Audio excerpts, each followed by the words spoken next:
How does a poor girl from rural China, who dropped out of school at 16, become the richest self-made woman in the world? How do you go from working in a small factory to making the glass for Apple, Samsung, and nearly every smartphone on Earth? Zhou Qunfei was born in 1970 in a poor village in Hunan province, China. Her mother died when she was 5. Her father, a former soldier, lost his sight in an accident. They lived in a mud brick home with barely enough to eat. By age 16, she dropped out of school, not because she lacked ambition, but because she needed to survive. She moved to Shenzhen, working in a small factory making watch lenses. She earned less than $1 a day, but she did something others didn't.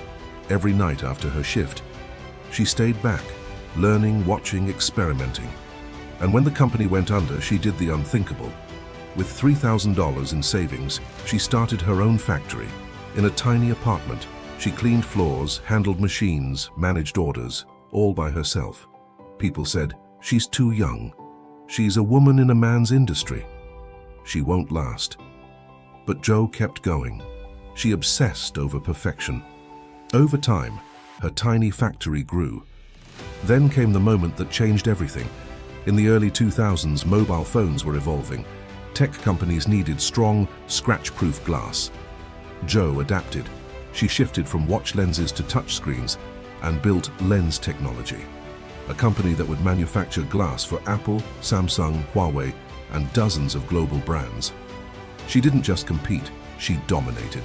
By 2015, when Lens Technology went public, Zhou Qunfei's net worth soared to over $9 billion, making her the world's richest self-made woman.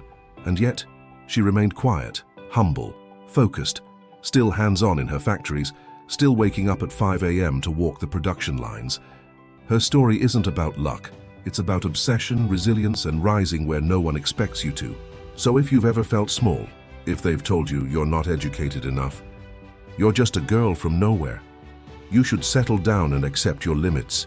Remember Zhou Qunfei, because she didn't come from wealth, she didn't have elite degrees, but she had something stronger, an unbreakable belief that her work mattered, and a refusal to stop, no matter how hard it got.